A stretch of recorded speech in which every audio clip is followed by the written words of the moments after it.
Today is September 21st. It is the 82nd birthday of Leonard Cohen. So, in special tribute to Leonard, I have decided to not sing Hallelujah.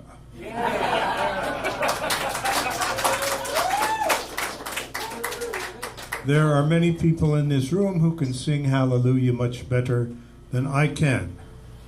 However, instead, I am going to do something that only I can do. I'm going to tell you a story about Leonard Cohen, a beautiful woman, and me. In 1963, Leonard published a novel called The Favorite Game, which was the story of a Jewish poet from Montreal named Lawrence Breveman. But nobody was fooled. It was all about himself. About Leonard Cohen, it was autobiographical. And the closing chapter of his novel told the story of his adventures at a summer camp for Jewish children in the Laurentians, north of Montreal. And that was based on Leonard Cohen's actual experience as a camp counselor at a camp called Pripstein's Camp Mishmar in 1958. And I know because I was there. I was a 17-year-old Jewish counselor, and Jewish counselor, of course, junior counselor, and also I was in charge of the camp darkroom under the dining hall, and I would take groups of kids out with tin cans and show them how to make pinhole cameras and put negative images onto enlarging paper. Anyway, Leonard at the time was not the famous singer-songwriter that he is today.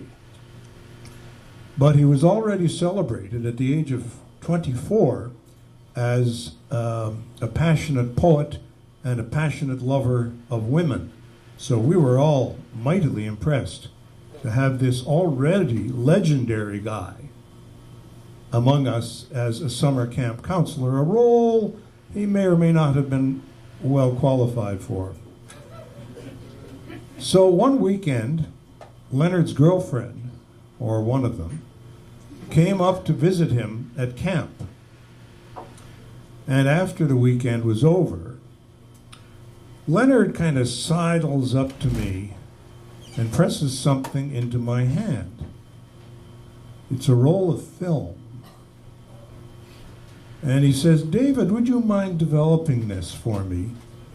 I don't want to send it to the drugstore." Now, for the younger members of this audience, there was a time when you did not get your pictures right out the back of your iPhone. You had to send them to the drugstore and pick them up later. So I said, "Sure, Leonard." So I went into the darkroom and I ran the negatives through the developing system, and then the time came to make the prints. And in those days, this was black and white photography. You would expose the negatives onto a sheet of enlarging paper, slide the enlarging paper into the developing solution, and under the glow, the dramatic glow of a red safe light, you would watch the image suddenly emerge or gradually emerge from nothing in the developing bath. Well, sure enough, these were all pictures of Leonard's girlfriend, who for some reason had forgotten to put on her clothes. Now, I was a very young and inexperienced 17-year-old. I had never seen a woman with her clothes off. In fact, I found it utterly thrilling and somewhat taboo to see a woman with her clothes on. Still do. So I developed these pictures and printed them up, and being very careful to conceal them from any curious onlookers, I snuck them into Leonard's hand, and he was properly grateful. But the central point of this story is that I was either so naive or so honorable that it didn't occur to me to make a second set of prints for myself. So Leonard, if you still have those pictures, please scan them and send them to me. Greetings to you, Leonard, from Bug. Happy birthday to you. Happy birthday to you. Happy birthday.